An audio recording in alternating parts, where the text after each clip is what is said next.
Race કઈ ગયો આખો સમય પાણી હેલ્યું જતું. હા, કેટલો સમય આમ રહ્યું છે?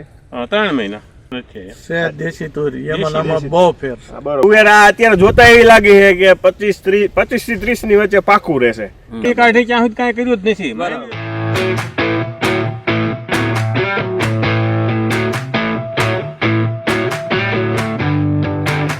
નમસ્કાર ખેડૂત મિત્રો, ફૂલે સીડ્સમાં આપનું હાર્દિક સ્વાગત છે. હું હર્ષિત ગજેરા. આજે જસદણ તાલુકાના ગોખલાણા ગામે આવ્યા છીએ. ભાઈ, આમાં તમારો પૂરો પરિચય આપો. રજુભાઈ માધાભાઈ બુહા. બરોબર. ગામ ગોખલાણા અને તાલુકો જસદણ, જિલ્લો રાજકોટ. બરોબર. આ તમે મગફળીમાં તુવેર વાવેલી છે, કેટલાના ગાળે છે?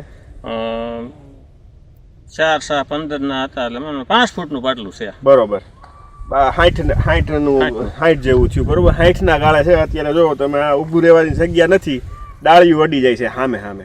બીજું, આમાં તમે કહેતા હતા પાણી હાલ્યું ગયું હતું, કેટલો સમય? રેસ કઈ ગયો આખો સમય પાણી હેલ્યું જતું. હા, કેટલો સમય આમ રહ્યું છે? 3 મહિના. 3 મહિના જેવું આમ સતત. આપને ખબર છે આ વર્ષે વરસાદ વધારે હતો, તોય ફૂલે પુષ્પામાં જુઓ ફૂટ તમને કેવી લાગે છે? સારી છે. આમ ગામમાં બીજા તુવેરના વાવેતર ખરા? વાવેતર નથી.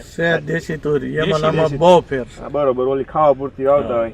જો ખેડૂત મિત્રો, અત્યારે મગફળીના વાવેતર કરતા હોય તો પાળા કોરા જ લેવાના. પાળે આપણે તુવેર વાવી દઈએ કે ચોપી દઈએ તો એક પૂરક પાક તરીકે એક વધારાની આવક, ઓછા ખર્ચે વધુ ઉત્પાદન મળે, ફૂલે પુષ્પા એવી સાબિત થાય.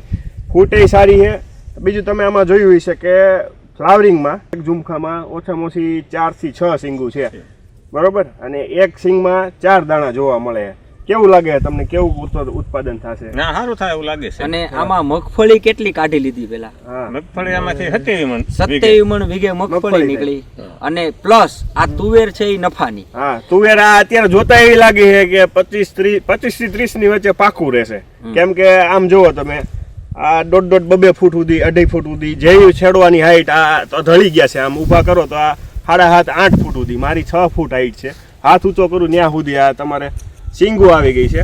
3-3 ફૂટ સુધી અંદર સુધી ફ્લાવરિંગ છે.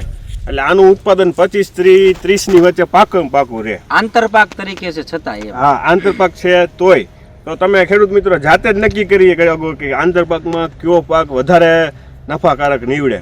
હજી આમાં અડધી સિંગો છે અને ફ્લાવરિંગમાંથી સિંગુ બંધાવાની ચાલુ છે. ટોટલી ત્યાં એક વખત ખાતર નાખ્યું, 2 વખત દવા છાંટી. માંડવી કાઢી ક્યાં સુધી કાંઈ કર્યું જ નથી. માંડવી કાઢ્યા કે 2 વાર દવા છાંટી અને 1 વાર ખાતર નાખ્યું. બરોબર. 2 પાણ પાયા છે. 2 પાણ પાયા. 2 પાણ પાયા છે. હાવ ઓછા ખર્ચે સારામાં સારું ઉત્પાદન મળે. ક્યાંથી લીધું હતું એ માહિતી આપી. રૂપાલી એગ્રો જસદણ. રૂપાલી એગ્રો જસદણ થી લીધું હતું. ઘનશ્યામભાઈ ડોલરિયા આપણી વચ્ચે હાજર જ છે. ત્યાંથી બિયારણ લીધું હતું ને આ વિસ્તારમાં ખેડૂતોને હારા બિયારણ લાવવામાં બહુ સારી એવી ભૂમિકા ભજવે છે.